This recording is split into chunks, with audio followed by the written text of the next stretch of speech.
to you, Marsha. All right. I think Dorcas will share her screen, and I want everybody to put on their thinking caps. First of all, I want you guys on the chat to drop your noun, cough your noun. I don't know if you saw that somewhere in the book. Let's see if you know what that means. Ruth will be checking the chat for me. Cough your noun. What does that mean?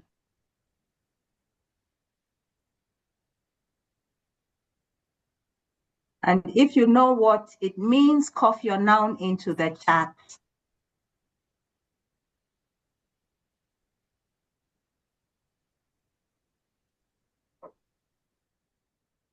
Perhaps they're still thinking about that the noun to cough, Marsha. Yes. And give them a little bit more time. Mm-hmm. All right.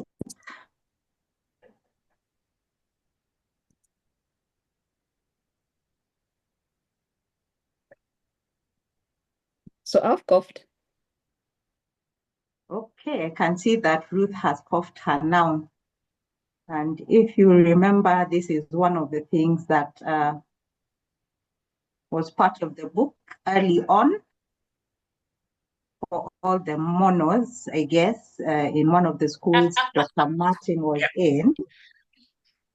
Yeah, so as you pass, the seniors would ask you to cough your noun. And I found that hilarious.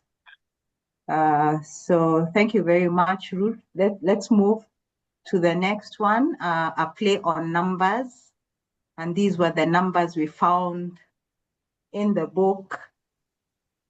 And the first number we want you to contemplate is the number 300 and, no, we start with 365.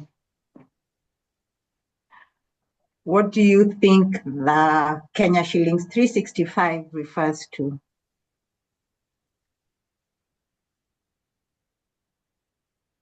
Dorcas is wondering. 365.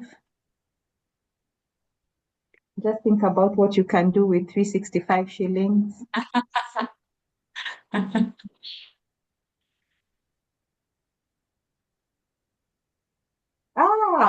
I can see Chris has really read the book. Yes, that's the very first salary that Martin got when he was an untrained teacher.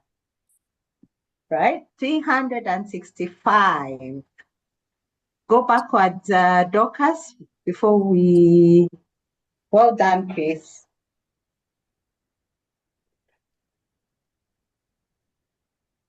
So 2nd March.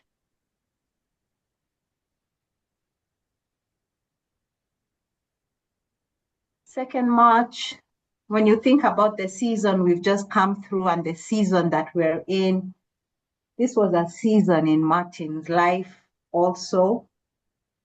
And this represents something that used to happen often, but this date is key, and probably for people who like history.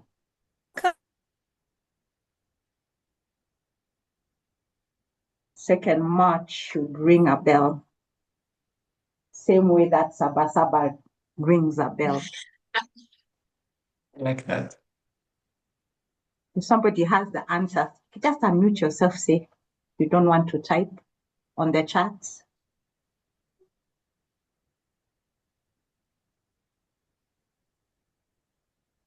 Okay. Is it the cool?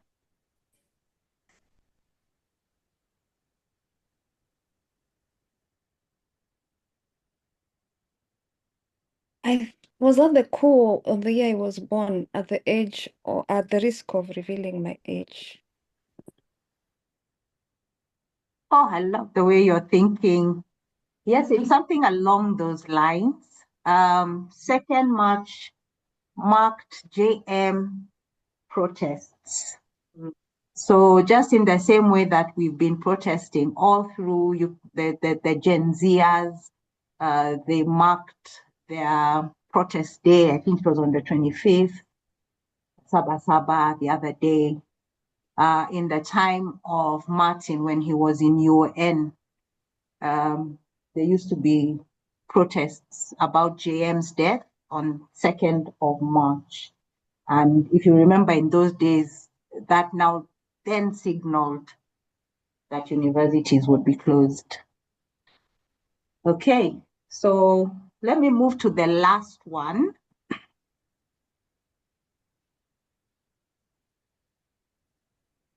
$3,500.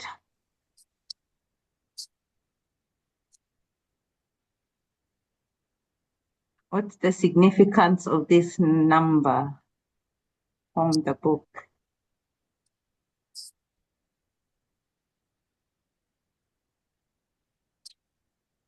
Yes. Thank you, Hey, Chris. Chris. Chris is the number one student today. Hey, He's Chris, all A's, all A's. Yes. Wow. So thank you very much, guys, for your attention. I'll hand it over to Modoni. Well, thank you so much, Marsha, for warming us up. It's so cold where I am. So that was an exciting brain teaser. It's amazing how the value of money relatively has changed over time.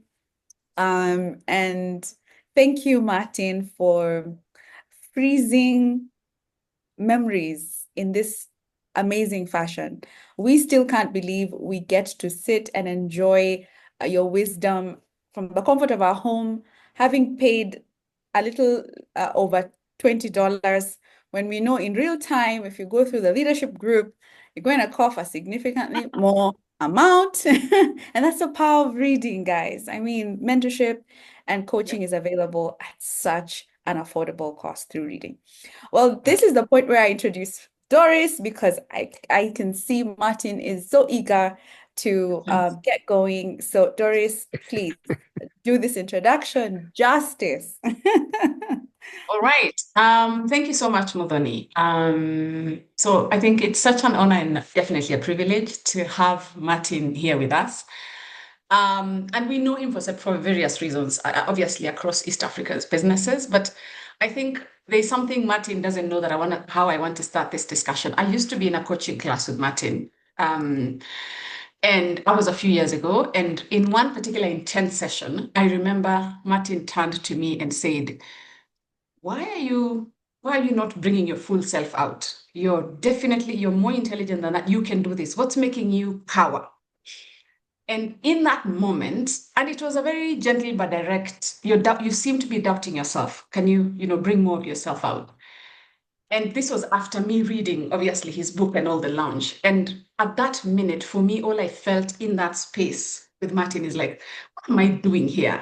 What is this? What am I coaching? Who am I coaching? Like, I felt like I was in the shadow of such giants. But even then, Martin's leadership showed through. It's something I use until today. Sometimes when I'm really stressed, it actually comes to my mind and I say, I was told, don't make yourself small all the time. You can actually do this. And Martin, I just want to say thank you for that. It's a small acts of leadership like those that I'm sure for you don't even remember. For some of us, it has a really profound effect and impact on our careers. But again, let's go back to Martin. I think Martin, where I'd like us to start is a bit different. And I know probably you're thinking, why are we doing this? And you already have my book, but I still want to challenge you and everybody else in the room. So for all the readers here, we have asked Martin to do our age-old, very traditional, but I think very relevant thing, which is Martin needs to think about 2 truths and 1 lie that he will tell us, and we have to guess which is the lie. And then, Martin, you have to have a poker face. You can't, it has to be we actually have to try and really struggle to guess. So Martin, please do introduce yourself by ending with 2 truths and a lie for us. Thank you.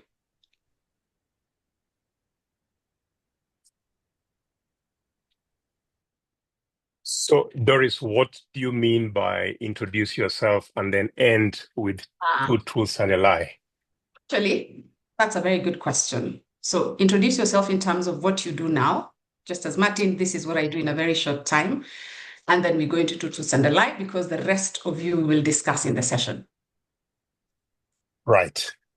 So thank you very much, Doris, and good evening, everybody. And delighted that you've invited me here. Delighted that you've picked up this book for your club as a book that you found worthy of sharing and discussing. My name is Martin Oduor Otieno. Over the last 10 years, I've been running the Leadership Group, which is a consulting firm that focuses on three main pillars. One is leadership development, which includes coaching.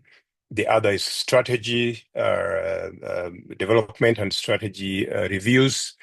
And the third one is board governance and board practice. So that is what I do today. And I've got an office in Westlands just behind Sarit Center. So pop in for a cup of coffee, a cup of tea in this cold weather. Western Heights, second floor. And you'll find us there. I've got a small team of 10 people who work with me, and there will certainly be at least one person or two, if not all of us, in the office. And I guess the rest of it is in the book, and we can talk about that. So, two truths and a lie. And Doris, I'll just say all the three of them, and then you guys can decide, what to do with them. So, one, I was expelled from the seminary.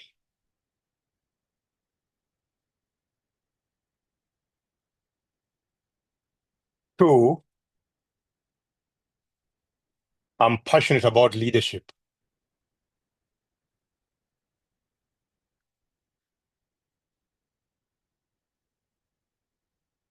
Three, I started off life as an accountant.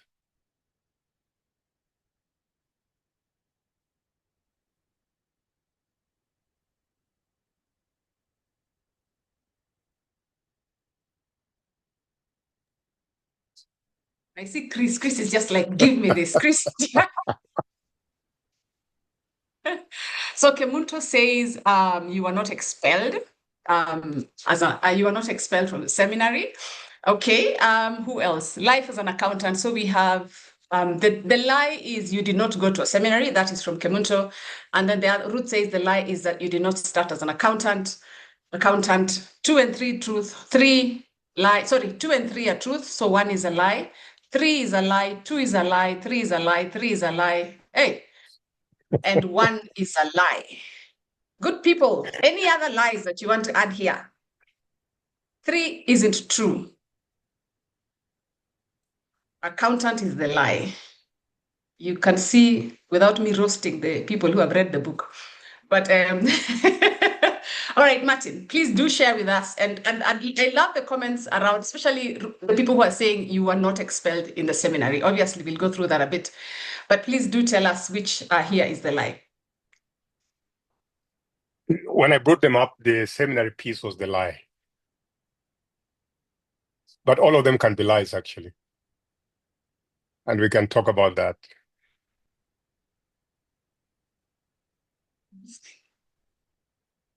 Oh, yes. See, even I thought the seminary one was the truth. Did it? And then I remembered, oh, yes, of course, you were not. You actually cleared. Yes, absolutely. Okay, I would have gotten it wrong myself. Thank you for that. I think, Martin, how I'd like us to start, especially around the questions, is I think just from the title of the book. We'd love to understand a bit about why Beyond the Shadows of Your Dream was an important title to have for this book.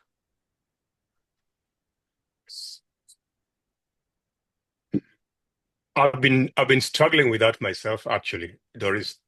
I've been struggling because this book was launched in 2012, end of November 2012.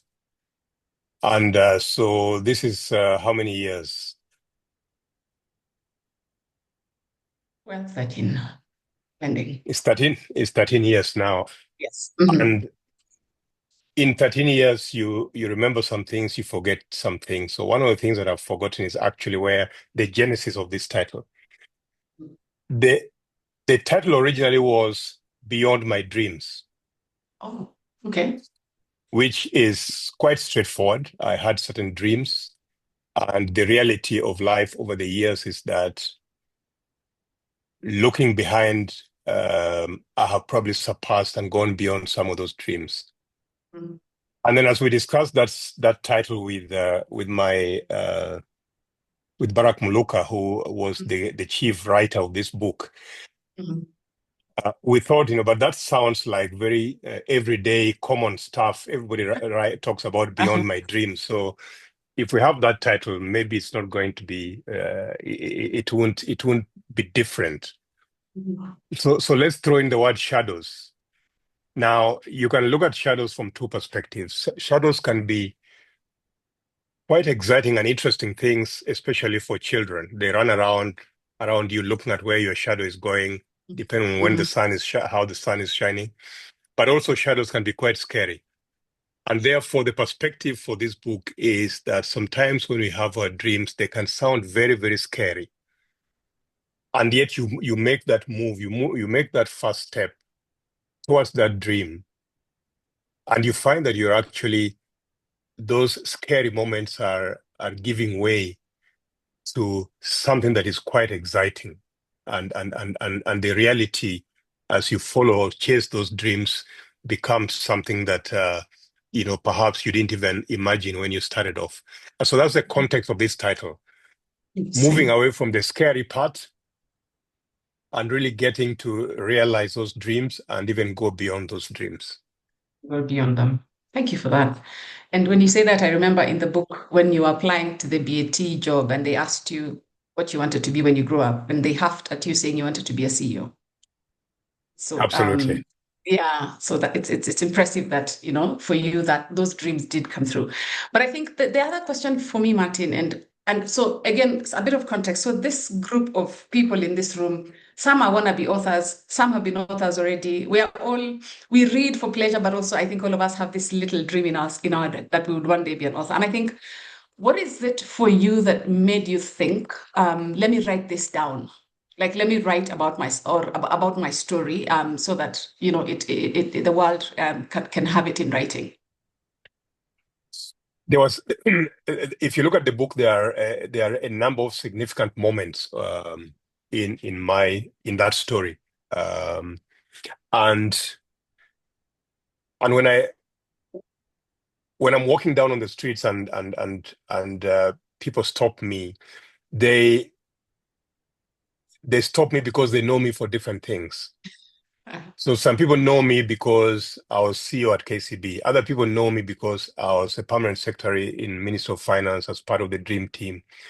Other people know me because of my spirituality. They meet me at church and they say, "Oh, we go with you to Consolata Catholic, church, or we met you at this church and we met you at this event, etc." Other people know me because I was chairman of the Accounting Institute of Certified Public Accountants of Kenya.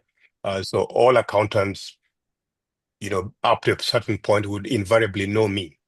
So I felt that, because of these specific kind of significant moments that people are referring to, I needed to actually bring this out.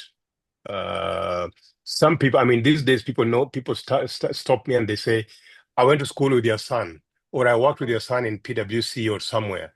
And so it stopped being about me. It moves on to something else, and people introduce themselves to me using other parameters.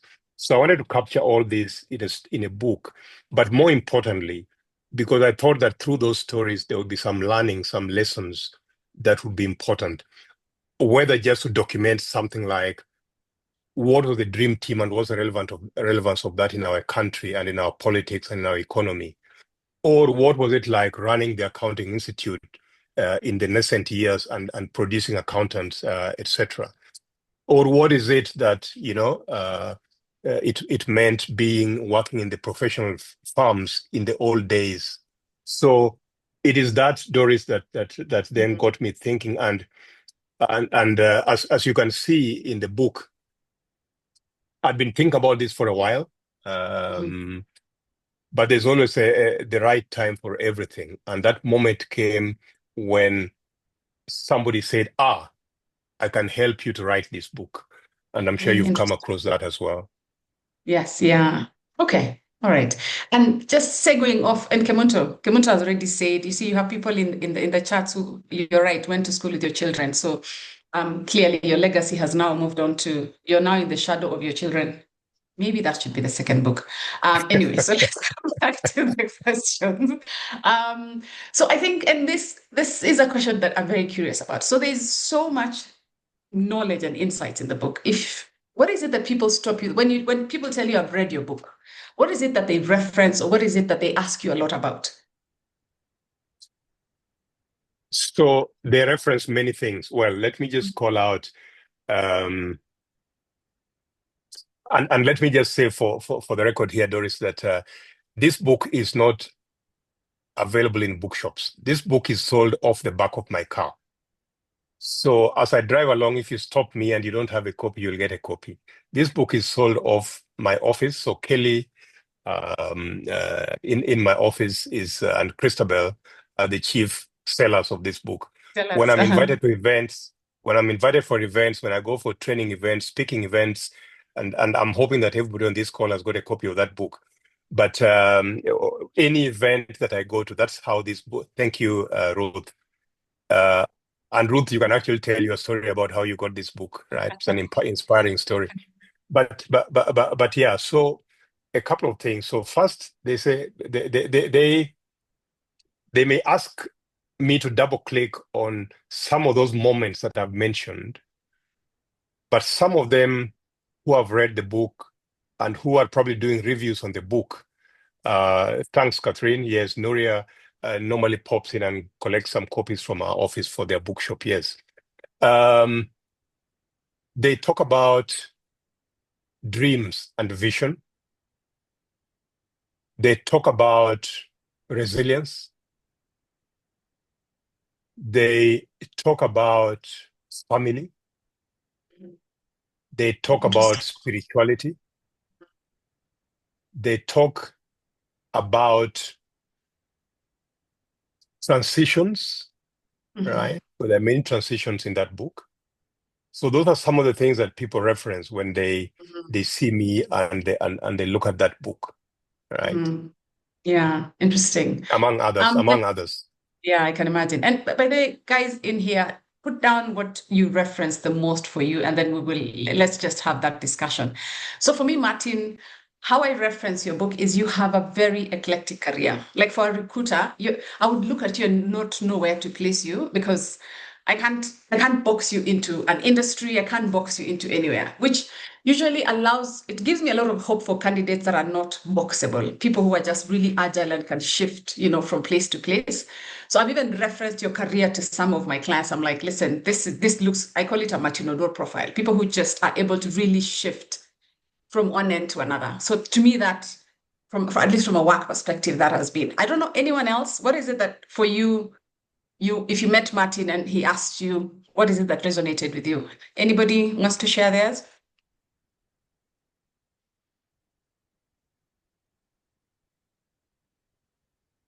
I'm going to pick on someone just because.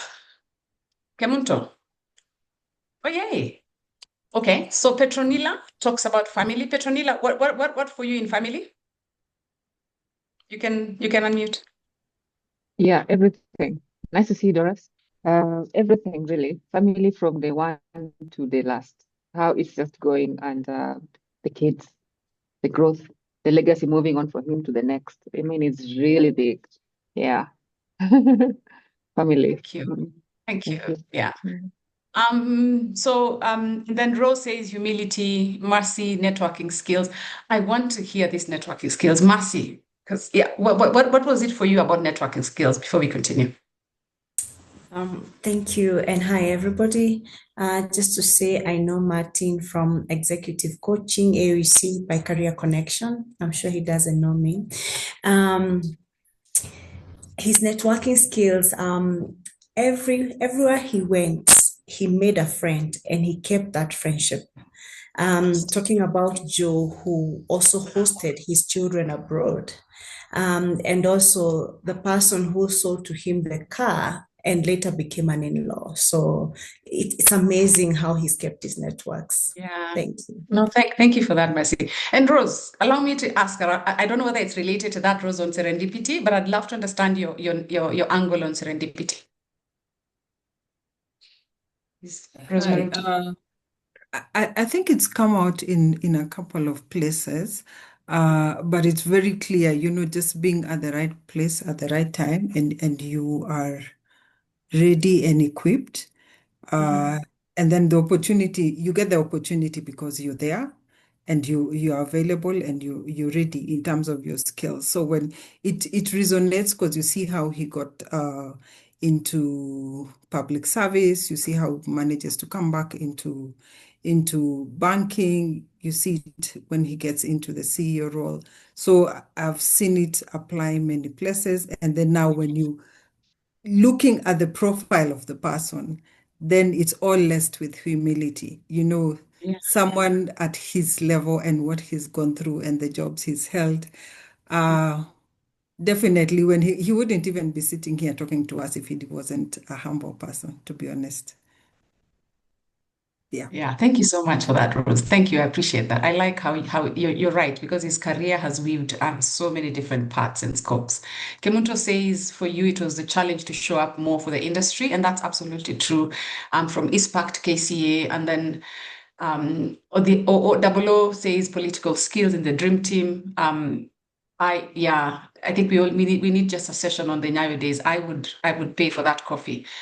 But again, Catherine says integration of how you've balanced family, professional life, and faith. So thank you so much, everyone, for that.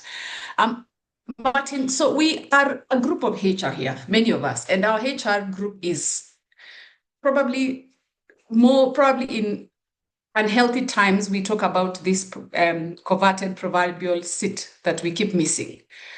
And so if someone in this room wants to follow your path, for example, or for us, a very easy one that we all look up to, Paul Russo, and to become a CEO, what muscle do you think a HR professional needs to be building? I know it's a bit more from the book, but you're here, so we are taking advantage.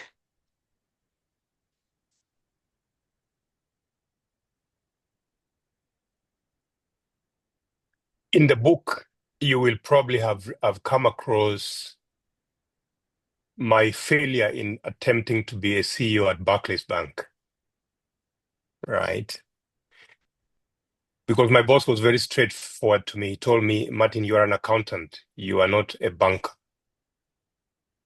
For you to be a CEO here, you need to build some banking muscle. I was quite upset by that, actually. I felt angry when he said that, because I'd worked in this bank for almost 11 years, minus 2. I'd built many things there. I was operating at board level. I was finance and planning director. And so I thought it was quite obvious for me to move to the next level as a CEO.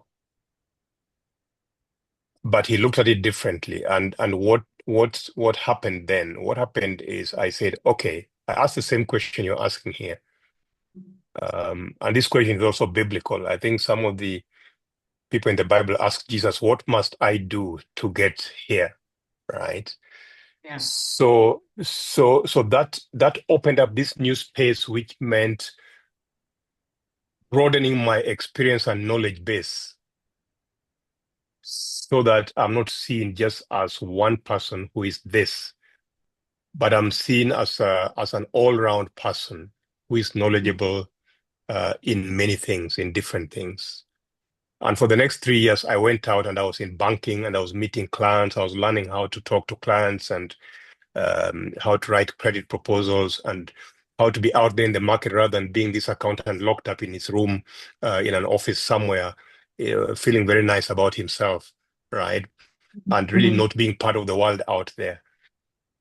I'm narrating that because it's relevant to HR people, that HR people, if they've got aspirations, and if you follow Paul Russo's journey, he's been able to broaden himself up to the point that he got appointed to his first MD role at National Bank of Kenya, even before KCB. You'll see that he moved from HR, he was in consulting, he moved into business, and because of that, moving out into other areas and interacting with people, not just in his space, he was able then to kind of build, climb that ladder. And so that's where I would place it, Doris, that beyond, because all of us are highly technically competent in our disciplines. There's absolutely no question about that. But that is now assumed, that's taken for granted. Therefore, for you to move to something else, you've got to do something over and above what you have, because that is assumed, right? Otherwise, nobody will be talking to you. Yeah, I like that. Yeah. Oh, wow. Okay. I'm hearing being dynamic. I'm hearing flexing your muscle over and above your core skills and competence, not just for yourself, but also, and I like what you said, also for you to be seen as a bit more than just, what you currently are presently, but also for you to expose, obviously, yourself to a bit more different environments. Cool. I want to take you back to something, and I know Dorcas, and especially Dorcas, was really keen on this, and myself, to a certain point, which is your relationship with Terry Davidson. I don't know how many of us that if we write books, our bosses will appear as prominently or in a way. In this case, I don't know, but yeah. But for me, it's clear there was a strong mentorship dynamic there. What were your takeaways? Let's start there. First of all, your takeaways from deputizing him. What is it that made it such a strong mentorship for you?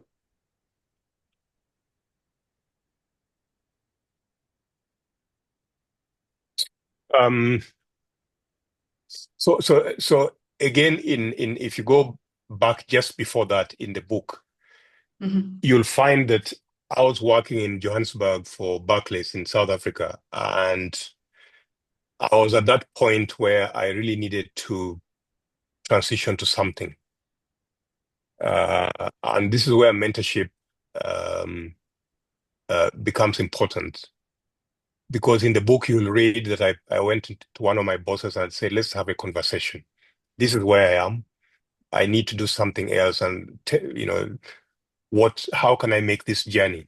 And you'll find that journey ended up in my moving out of Barclays and joining KCB as Deputy CEO, Deputy Terry Davidson. And let me say that when I worked at Barclays, I'd come across Terry. He was running Citibank at the time. And I think that even when I went to South Africa, he was probably still part of Citibank. So we kind of knew of one another. And so he must have been part of the influential voice in my joining KCB. He probably didn't tell me that. Maybe he did. But as you read from the book, and Doris, to your earlier point, I don't know whether it's your point or something. Maybe I'm jumping the gun here. Okay. But let me just say that once I joined, I became his deputy. He was very, very supportive.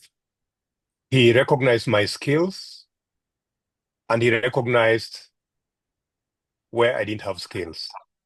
And you'll see in the book, Terry told me when I went in, he said, Martin, I think I've got stronger skills than you in banking. Therefore, I will run the credit portfolio. I will run this client portfolio. You go and run finance and strategy and business expansion and growth for us, right? But we will be, in this, we shall be buddies for each other, right? He recognized my networking skills. He recognized the fact that I was a Black Kenyan. He was a white Kenyan, but I was a Black Kenyan. And therefore, he recognized that I could get into some spaces where he might have challenges getting into. And so he recognized part of I don't consider myself a politician, but having worked in government for 2 years, he actually recognized the fact that I could open some political doors as well, or some government type doors. And so we found that we complemented one another, right? If there were situations where he felt that he couldn't go to that particular place, he would say, Martin, why don't you go and do that, etc. And where I remember using him, for example, we're trying to get an entry into Rwanda, and I'd kind of almost burnt my bridges with the Rwandan people because I'd promised that I was going to open a bank there, and I did not. And so I said, Terry, now you take over this. You go and talk to those guys. I don't want even them to see me because they will kill me, kind of stuff. So we complemented one another, and I think this is where we then built this bond. And so as the 2 years went by, I then started picking up more and more of the roles from him, as that, and that relationship matured to the extent that even after he left the bank, actually, even when I was appointed, when the board was considering appointing me to the CEO role, I called up Terry to ask him, what kind of salary does this position attract? Because I didn't know, and he was quite open with me. He said, this is what I get, and that's what I get, and this is what I do, and therefore, when you talk to the board, you can talk about some of these things, which was quite useful, right? And subsequent to him leaving the bank, which is 2007, 18 years ago, we're still friends. We meet. He invites me to his kind of book club equivalent to talk to them about one thing or another. And so, yeah, we remain friends many years later. Interesting. Okay. So what I'm getting from you is it was a very, what's the word? It was almost a very balanced relationship from start. I sense that it wasn't something where it was almost the power dynamics, for lack of a better word, were balanced in a way that you felt you were contributing as much as he was contributing from the onset. Yes, I mean, he was the boss, Yeah. but I was quite confident about my skills, my competencies, what I was bringing to the table, and how I could support him. Because I think one of the things in leadership is about how do we support our leaders, right?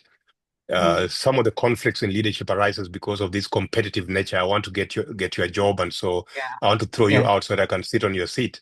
But I think with Terry and myself, I kind of knew my place in the pecking order. I respected my place, and I think because of that, I don't think. I mean, he has maybe deep inside him, he think, but I don't think that Terry ever felt that I was a threat to him as CEO. That I would, being a Kenyan black, that one day they would throw him out and put me on that seat. No, I don't think he ever felt that. If he did, he's never told me. Okay. What's one ritual that you picked from Terry that you sort of used moving forward in your leadership? I will tell you one that I picked from him and that I never actually used. Oh, So Terry yes, had please. Terry had this ritual of leaving the office at 4:00 on Tuesday to go and play golf at Muthaiga, 9 holes at Muthaiga. And when he left and I became CEO, I thought this was a CEO type thing. So I told Tabitha, my PA, to block my calendar Tuesday, 4:00. I tried this on 2 occasions and I just found that this was not my thing. This was a Terry ritual. It was not a Martin ritual. And I gave it up. And you gave it Right. up. But And you I gave picked it golf. up. I picked golf before Terry. I picked golf before Terry, and I played my best golf when I worked in Johannesburg. At all the time in the world, so I did a lot of golfing there. I no longer play golf, but yes, there was a season for golf. It was a season for golf. Yeah. There are so many. We have a whole golf group here who is probably thinking, we were about to, ride with that. Sorry, guys.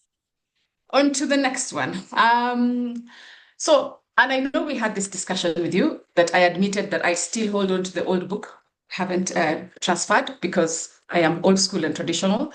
But you picked the pen up yourself this time. And I think this was one of the questions, especially from Modoni. But what made you, one, revise the book But also, and I know I didn't prepare you for this, but why did you pick the pen up yourself this time? It depends, Doris, on how you define picking up the pen. Yes, Because obviously, yes. I picked up the pen right from the beginning, even the yellow copy that you have. I picked up the pen in the sense of narrating the stories, getting other people to narrate stories, and getting this written by other people. By other people, yes. By other people. And I wrote probably just one chapter in that book, the chapter on leadership in the yellow book. And in the second stage, in 2 years ago, 2023, I believe, the updated version was meant to do a couple of things. When I first launched the book, I was just about to retire from KCB. So we launched the book in end of November 2012, and I retired from KCB December 31st, 2012. And of course, there were things at KCB that I could not say when I was still working there. So part of the reason for the book, the second edition, was to bring in more of KCB, the good, the bad, and the ugly, which are probably not in the first edition. Secondly, 10 years had gone by and a number of things had happened. I'd set up the leadership group. Yes. I'd gone through 3 years of consulting experience, and I wanted to share that as well. And then 3 or 4, there are some people who had read the book and done a review of the book and said to me, Martin, when you update the book, you might consider doing this and doing this. And so, for example, Richard Leakey said to me, Martin, you refer to me in the book as the son of a colonial master or something. I take great exception to that. When you write the book at all, can you say that I was part of the struggle for independence in this country? My parents came here as this, and we were part of the struggle. So when you write the book next time, remove this reference to colonial something that is sitting in the first book. And then John Foster, who just died 2 weeks ago, last month, and who was a really prominent guy, in leadership in those days, said to me, Martin, when you rewrite the book, can you say a bit more about the Dream Team chapter? There may be people who are not here and therefore don't understand the context of that story. So say a bit more about how this came about and who these guys were, and therefore, etc. So it came from different segments, Doris, and that's how come this edition was born. Okay. I promise I will buy it. I will Not come to to say, the office to get mine. not to say, Doris, that I'd some in the meantime, I'd come across some nice pictures that I wanted to put in there, which were not in the first edition as well. Oh, yeah. By the way, Martin, I absolutely love. I don't know, but I love books. What your words and your pictures. What stays in my mind is more the pictures. I don't know whether it's a reading problem, but I think books with pictures just make more sense and they stick more. So thank you for doing that all the time. Dorcas, I don't know whether you have any other questions or anybody else. Dorcas, you want to jump in here a bit? Or anybody else with questions before we continue? Yeah. So first, I really like how the conversation was going, and even more so as to additional reason as to why the book was revised. I think one of the questions that had been posed during the registration, and I'll start in between and then we'll flow to all of them, is the time during his years in BAT. And it says, during his BAT years, was the rival company formed after separation of rogue employees, Mastermind, Tobacco, and was the late Winfred Kurungi the head engineer? This person is very specific. Not so sure if they were part of the rogue team, but they were very specific. Yeah. Over to you, Martin. So there are three people in that segment, right? There's a guy who threw me out of the head table. So that was a factory manager. So he's the guy who was running the factory, making sure the production, the cigarettes got produced. That was one guy. Uh, then there was a guy who was a chief engineer who was in charge of maintenance of the machines and ensuring that any engineering works in the factory, in the business were fine. That was the second guy. This is a guy who drew the red crosses on my report and said rubbish. That was the second guy, right? And then Wilfred was a director. He was a production director. So the factory fell under him, and the engineers fell after him, and he was an engineer himself. And so he's the one who ultimately set up Mastermind Tobacco Company. Okay, that's interesting times. On to the third question. So it's more of a follow through, and I know the way you've But answered. Dorcas, Mhm. Dorcas, before you run away from there, I'd actually Yeah. like to just challenge you guys on this call, right? So how do you make sure that new entrants in your organizations can come in smoothly, get inducted well, and begin to have like passion for working for your organization? Because in that story, if I didn't see, if I wasn't strong in character, I would actually have left that organization. I would have said, this is not the kind of culture I want to work in, right? Where the seniors lord it over the juniors and don't even give you a chance, right? So I'd just like to throw that, and you don't have to answer it, but just keep it with yourselves. Back to you, Dorcas.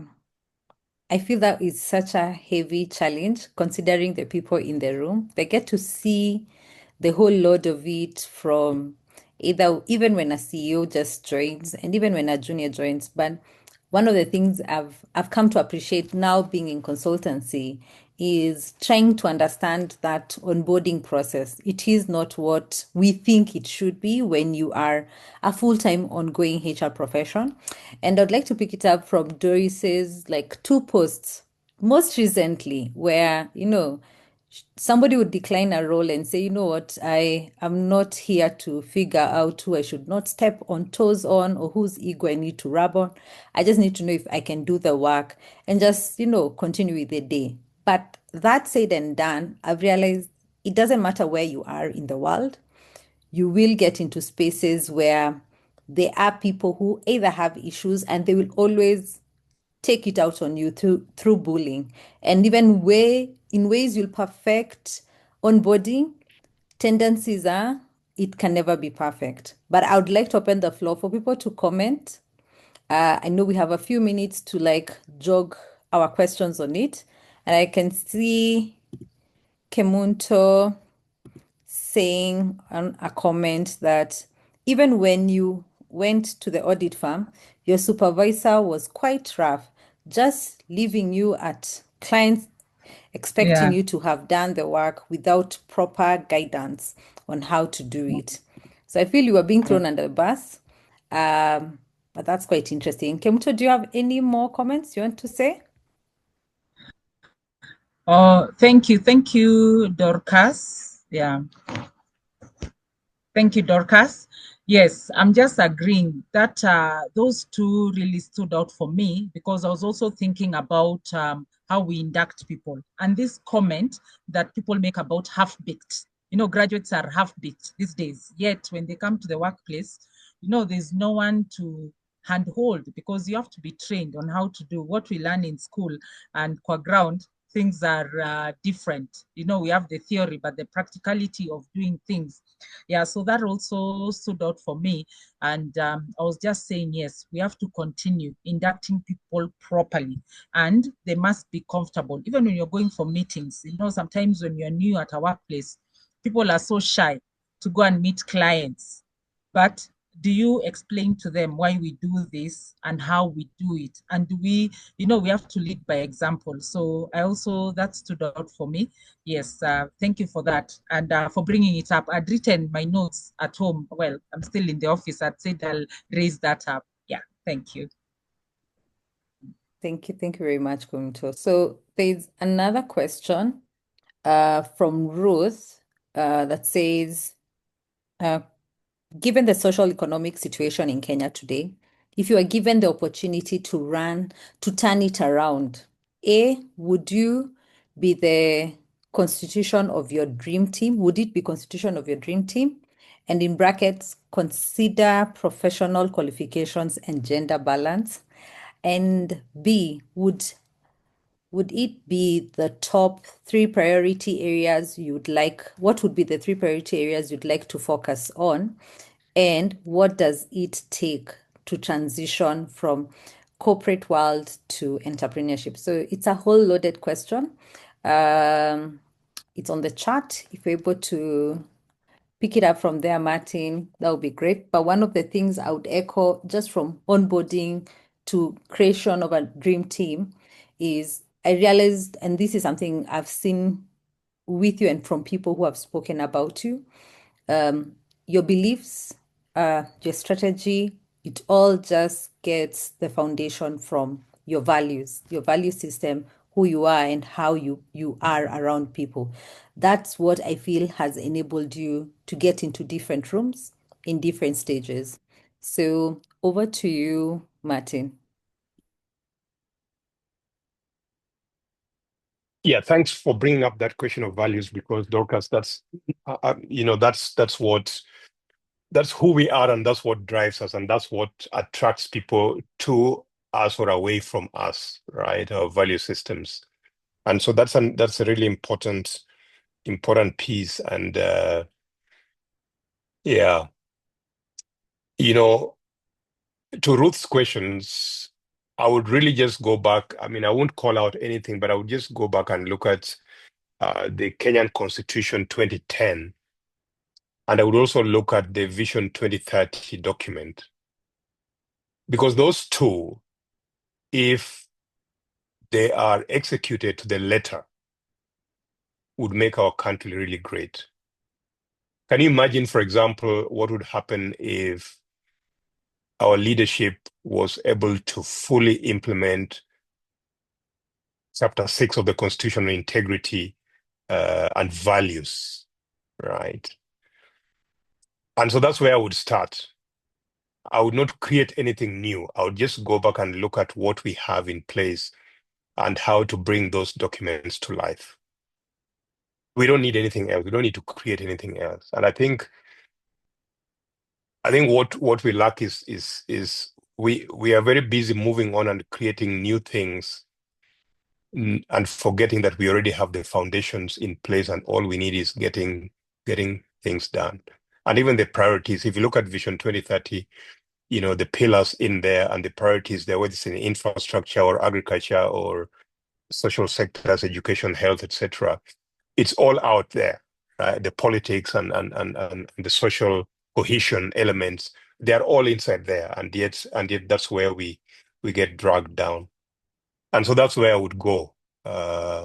In terms of considering a dream team, when Richard Leakey brought the 6 of us together originally, you can just look at that and look at, say, what was happening.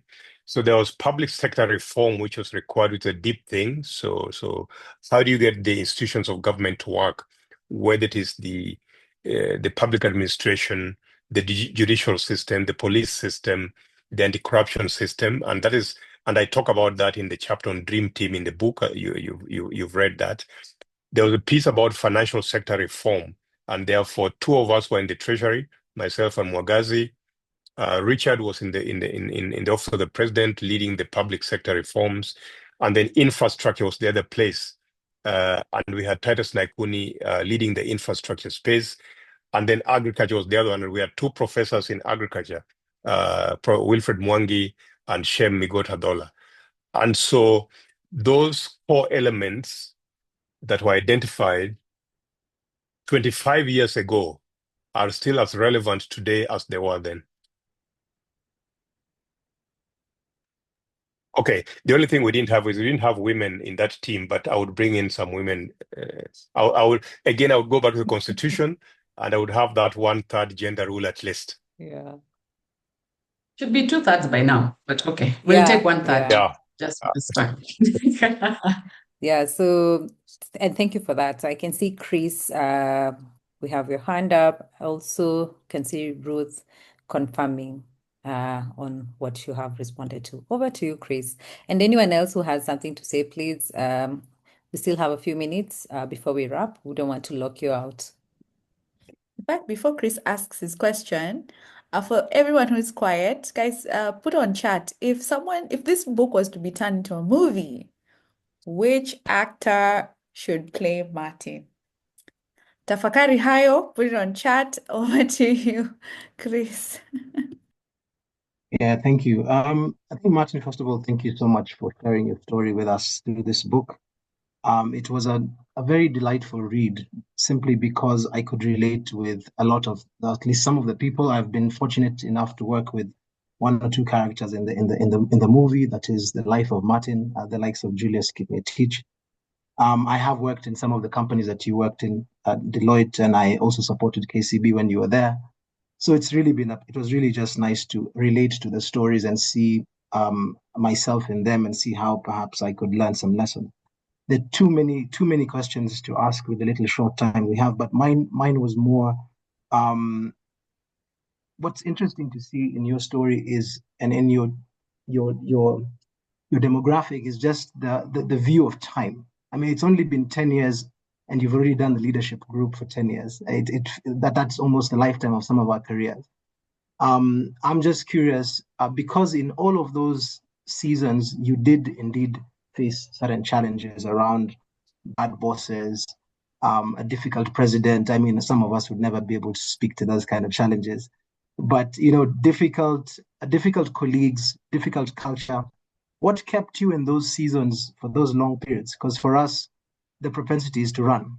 When things are tough, you're like, I can't do this. It's 3 years, I'm out. What has kept you grounded and kept you resilient in the face of those challenges? I can imagine being the CEO of KCB, being called to do underhand dealings when you're the permanent secretary of finance. What is it that kept you grounded? I in my short stint as a leader, it's been tough. I mean, you do begin to see a couple of white hairs beginning to show up. It starts taking an effect on your health. What kept you poised and strong in spite of all those challenges? The dream. I think the dream, Chris, kept, calling me to make sure that I realized this, and recognizing obviously that there would be challenges along the road. Life is not linear. You go through your ups and downs, and you come back. The resilience to come back, on track. I don't know if any of you has done piloting and flying. I haven't, but a long time ago, I used to think that if I'm going from here to Mombasa, the plane takes off and it goes on a straight line. They know where Mombasa is and they know where Nairobi is, and they just go, right? But actually, the weather patterns along the route determines how the pilot navigates that route. Sometimes he goes off that straight line and then comes back and gets you to Mombasa, right? And that's exactly what happens in careers and in leadership. That the dream is there. I want to get to Mombasa and maybe even go beyond. There will be things which make me change course. I think values is the other thing. What are those things that I can do, and what are those things that are actually no-go zones for me? So, for example, in the book, you'll read, Chris, this thing about KCB, when one of my guys came and told me, I've got 200 million shillings here as deposits, which we can bring for the bank, but we only need to take these guys to Malaysia for a holiday or Singapore or somewhere. It will cost us maybe 1 million shillings, maybe 5 million, but we get 200 million in the bank, and this is part of my KPIs for this year, and I'm well on the way to earning my bonuses. And I had to look at him and say, what do our values say? Right? What do our values say? And he looked at me in disbelief. You're the same guy who is targeting me to achieve these targets. You're the same guy who is just throwing away 200 million now for 1 million or 5 million, right? But for me, it was a no-go zone area, as an example. So those are the kind of things that, for me, kept me grounded. The other one, of course, is just the support system that you have around you. Who do you have there, right? Who do you have in family? Who do you have in your spiritual domains? Who do you have in your friendship circles? Who is it when things get tough? Who do you talk to? So I don't know whether I say it in the book, but when I was just about to leave, government, I called these three guys for dinner at Serena, and I said, guys, this is now up to here. So I'm leaving. And I took the advice. I said, you cannot resign because otherwise you'll be driven out of this country. Therefore, you must work this through a sensible route, knowing the context in which you're operating. So you need those kind of people. Otherwise, sometimes we make some very rash decisions, which might come back to bite us later on.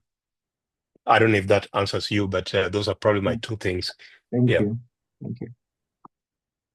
Great. Thank you, Chris, for that. We have Catherine. Over to you, then Dory. Okay. Thank you so much, Dorcas. Martin, I'm extremely honored to be in your presence again.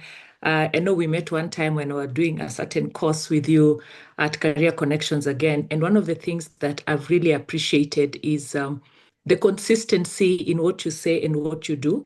And even as a leader, one of the things that I have, while I was reading this book, I kept on saying, this is true servant leadership.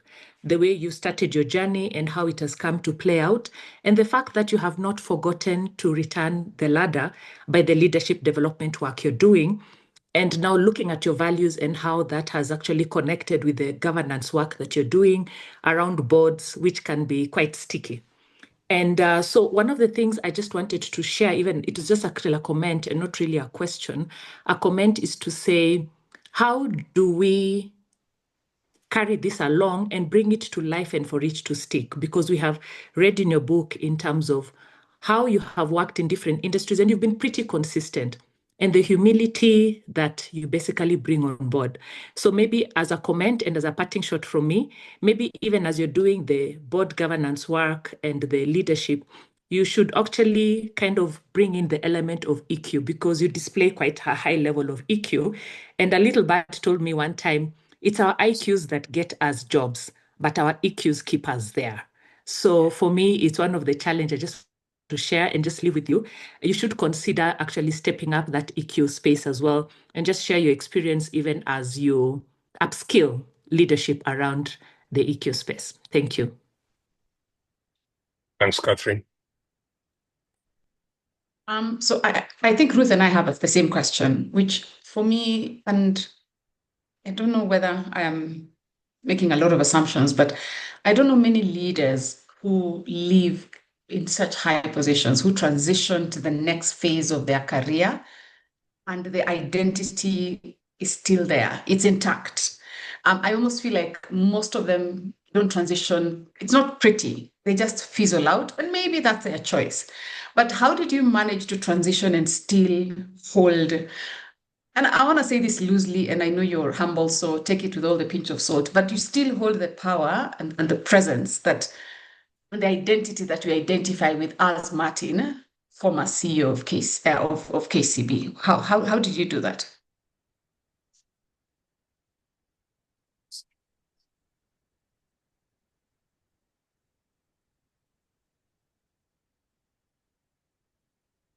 I don't know how to respond to that, Doris.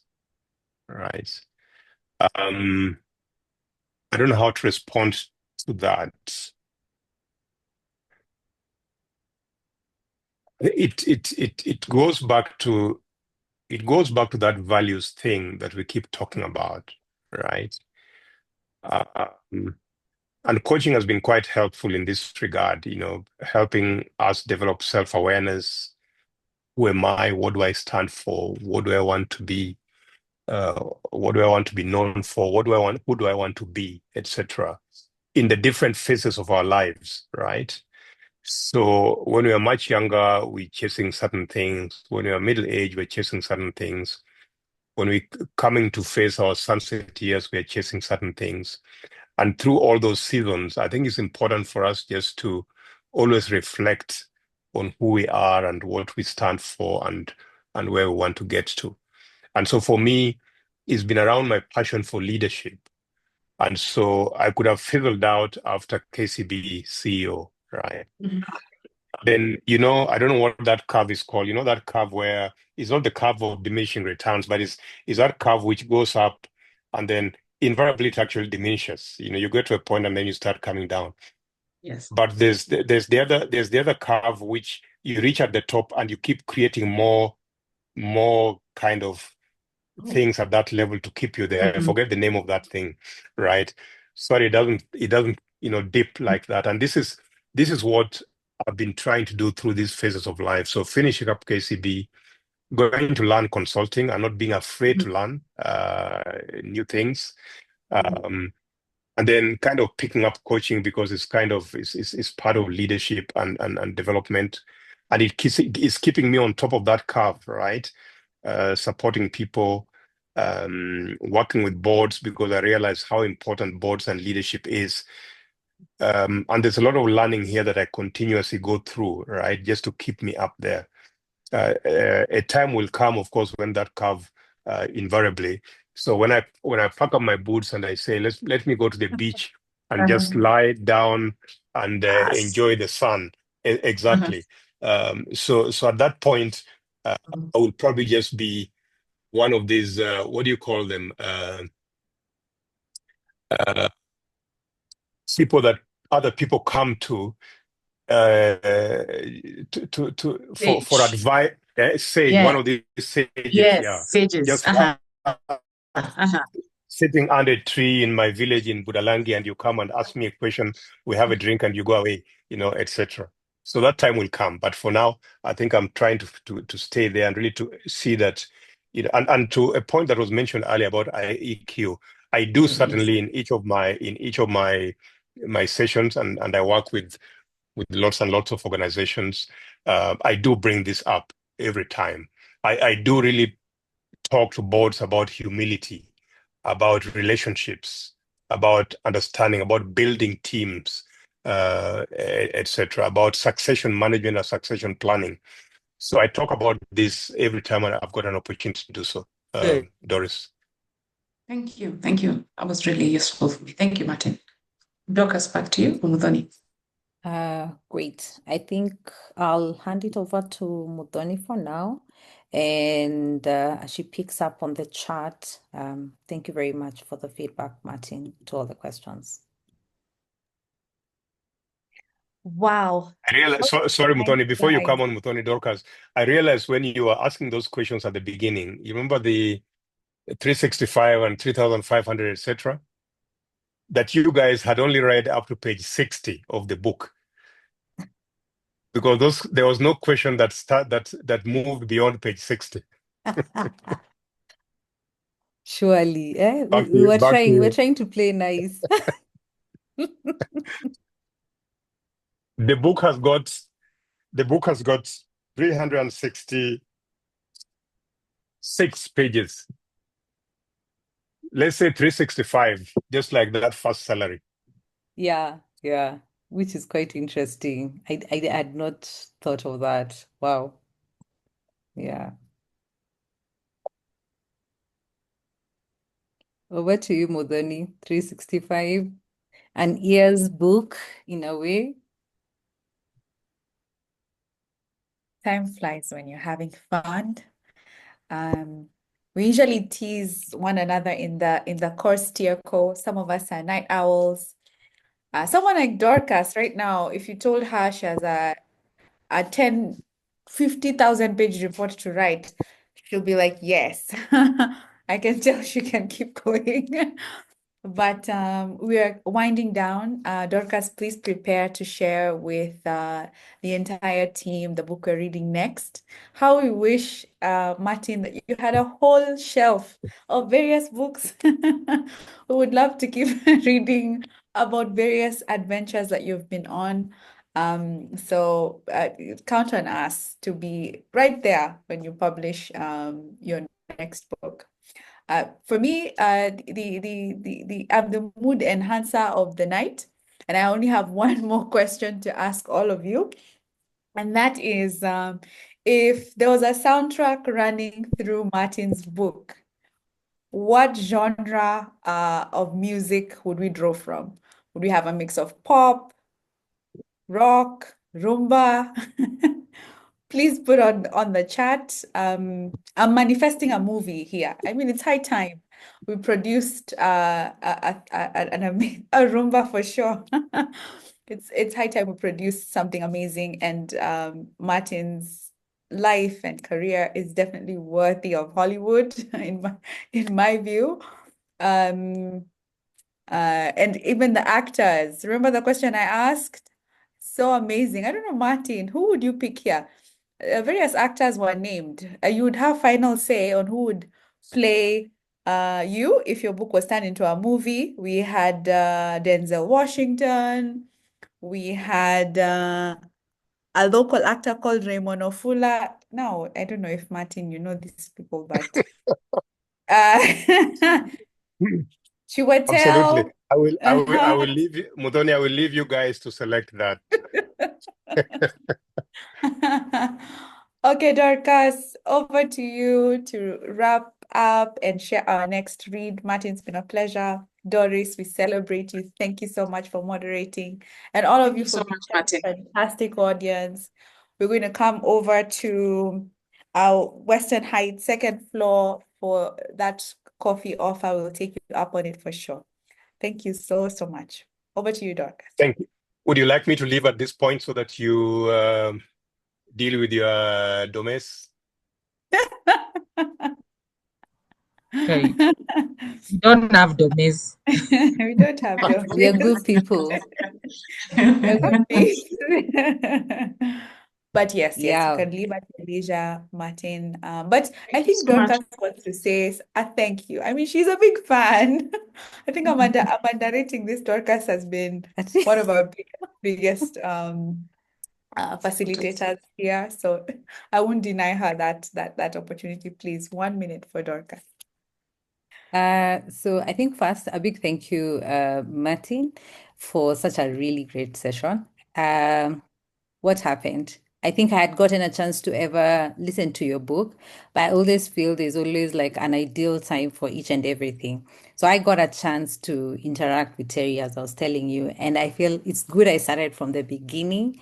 And every conversation I was having with Terry on value and strategy, just I can see the work for those 2 years.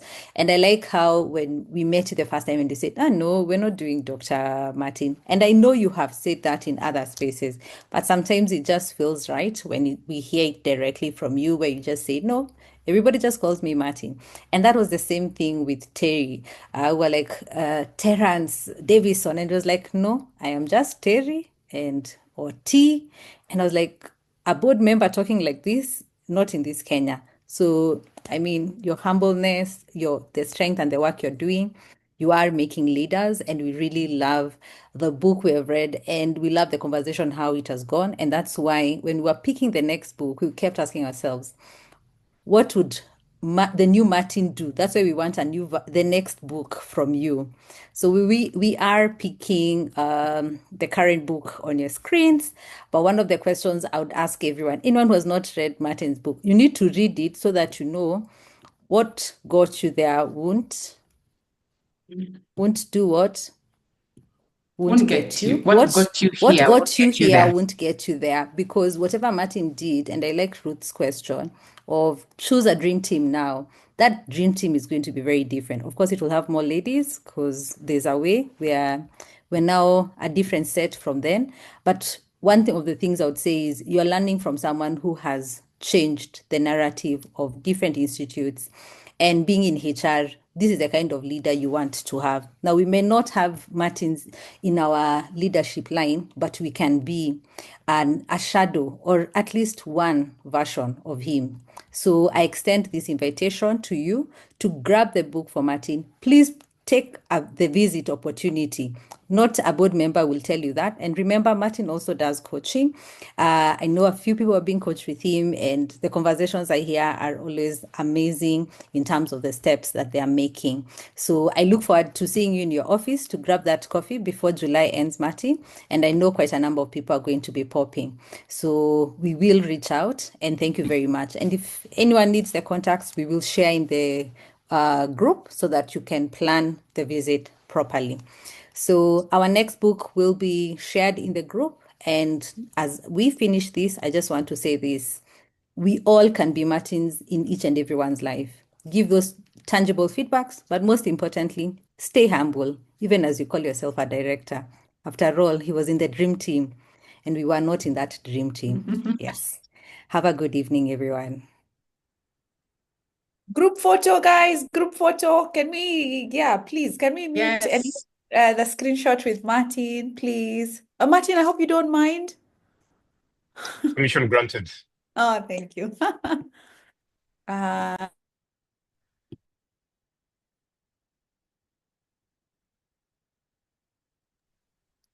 Dorcas, you'll take one. I'm doing the first lot. We are those who don't have their screens, cameras on. Those who have, smile. Good. That's it. Have a good evening, and make sure you grab your book if you haven't and get it signed. Take care, everyone.